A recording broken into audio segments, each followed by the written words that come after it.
Keep On Moving, the New Zealand Trucking Media podcast series. This is Ep2, brought to you on the 27th of March 2020. I'm Dave McCoid, editor of New Zealand Trucking Magazine, and with me is my business partner, Matthew Smith. Welcome to the show, guys. Yes, welcome to the show indeed, and obviously there's still only one subject in town, a subject that we'll continue to pursue for a wee while yet, I would imagine, COVID-19, and we're in day 2 of the national lockdown. Matt, what's on the show today? Toilets and amenities, Dave. We've had different communications from drivers saying that they're really struggling to find places to go to the bathroom, and just the basic amenities aren't there for them. So we're going to be talking with Nicol Egan about this very issue, and we've got a truck driver out there who has been doing a Napier-Gisborne run, and he mentioned to us in a conversation on the phone how tough it is for them. And if we do sound a little distant today, people, it's because we are quite distant. Today we're in day 2 of lockdown, so I'm in Thames, and Matt, you're in Whangaparoa. That's right, Dave, and unfortunately we've got some rain, but at least we've got toilets, so nothing we can really complain about here, mate.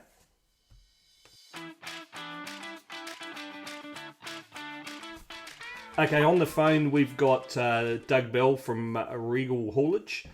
Doug, can you give us an update of what you're finding out on the road there in terms of toilets, availability, all those details, Doug? Yeah, at the moment it's quite hard for us as we go round because of the virus. Most of the service stations are operating out of their night pay windows, so they've basically closed off the stores, which means for us they've closed off the toilets as well. But it's not just there, it's also the public toilets in some of the towns that we go through. Of course, they've been closed off, which is sort of understandable, but it makes it really hard for us truck drivers, especially when you're on some of the long haul. Like the other day I was going through from Gisborne to Napier, and the only place you can really pull over is in some of the side lay-bys, but even then really you can only go number 1s. You certainly can't go number 2s there. Yeah. And from Gisborne, you go through Wairoa, and there's public toilets there, which are really good. They're usually well maintained. But I pulled in there, and there was notices on the door to say that they were closed. Would you? And that was after 2 hours driving, and it certainly wasn't number 1s I was wanting to do. So for me, it meant then hanging on, because the service stations in there were only operating out of their night pay, as I say. It meant for me hanging on all the way through to Napier till I got to the motel, which is not ideal. No. It's hard on a person's health, and especially some truck drivers. There's quite a few of us that are definitely over our 50s. In terms of like when public toilets are open, do you have any concerns that they're not being cleaned properly or anything along those lines, or after each use as they're supposed to be? No, most of the public toilets have been, well, before this, were always clean. They'd go in at least once a day, if not twice a day, and clean them. So I can't understand why that can't continue. Yeah. I mean, if they take the precautions, they wear gloves and whatnot, I can't see the harm in it still carrying on. I mean, they use disinfectants and cleaners and whatnot to clean the toilets. It's not much different now. The only thing is that it's primarily only truck drivers that are using it.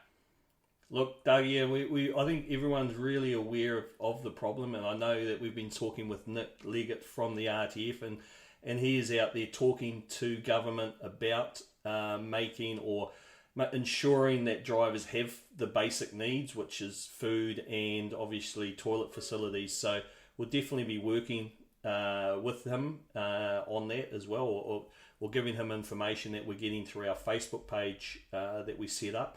So we've been passing all that information on. So look, Doug, really appreciate your time and thanks for everything that you're doing out there on the road. Not a problem. Thank you very much. And I hope you guys stay safe.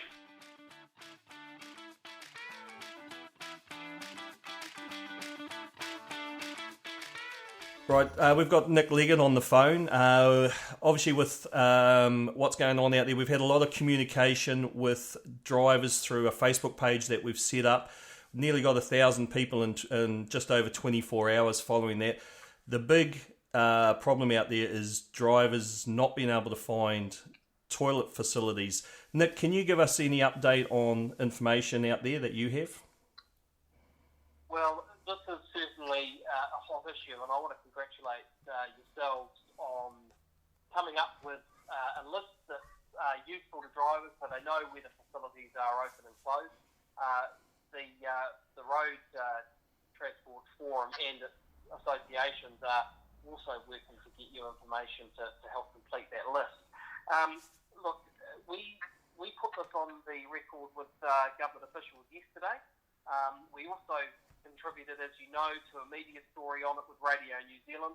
The government didn't answer that story, which suggests to me that they're probably working on a solution. What we've asked is that where local authorities have closed toilets, as we know they have in many districts around the country, that actually government has the opportunity or has the ability to step in and actually requisition those powers and take them over. So what I would say is let's look over the next 24 hours for some kind of coordinated solution from the government. I know that drivers out there are, this is a real challenge, and I'll say to you, look, we're doing everything we can, and I think the industry, every association, Road Transport Association, New Zealand Trucking, and National Road Carriers are all working on this issue. So please know that we're doing our best, and sharing information through the Facebook page is a really good way of getting the intelligence to us. Can I just say, Dave, I heard of a case yesterday in Auckland where a worker was denied access to a toilet and actually collapsed as a result. So we do, and that's been taken up with MB today, directly by that person's employer. This is a real welfare issue, and it's certainly one that remains top of mind for us. Thanks very much, Nick, for that update. That's really good, and it's great to know that the forum and the associations are really standing on the government's toes over this one and encouraging them to get resolution as quick as they possibly can. Those links and websites that Nick talked about, so the New Zealand Trucking Media Facebook page, NZ Trucking Lockdown Guide for Food, Bathrooms and Parts and Service is a Facebook page that we've established with, as Matt said, nigh on 1,000 followers at the moment. That is your information to us about what you're seeing and finding out there in terms of facilities and amenities. It also is for parts and service agents who are open and allowed to keep the national fleet rolling.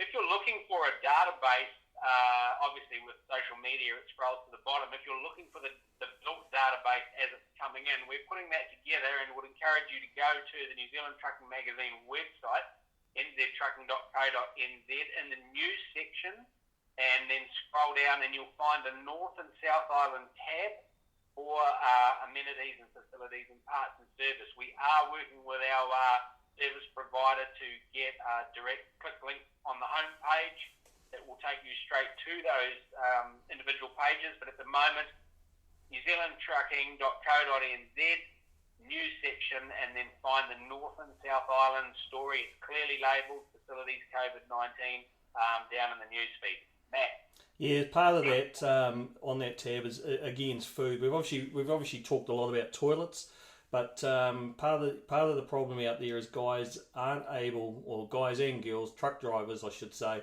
are not able to find food on the road. Bakeries, all the usual places are closed. What we've found through our research is You cannot get hot food from anywhere, basically. So the advice we would have to drivers is take food with you on your run. There's basically nothing available. You don't want to be standing in a supermarket queue, which is only letting a few people in at a time. You don't have time for that. The best thing is pack some food, take it with you.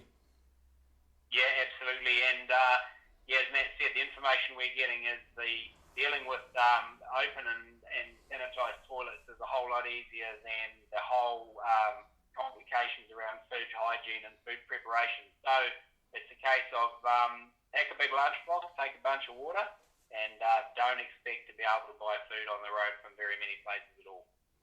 Hey, look, that's the end of the show. Thank you to all the guys who are listening in, and thank you especially to all you truck drivers who are keeping the country fed and watered. Really appreciate it. I know the community, there seems to be a changing attitude in the community. I think that's something we want to be very mindful of out there, is that where truck drivers were seen in the past as someone hogging the road or whatever it is, that attitude's changing. You guys now are seen as heroes, and we want to reiterate that. Something we always knew, but now the community is starting to see it too. Yeah, 100%. And so take care, everyone out there. You're part of a vital community re-education, and the community's learning just how the stuff actually gets to the supermarket shelves.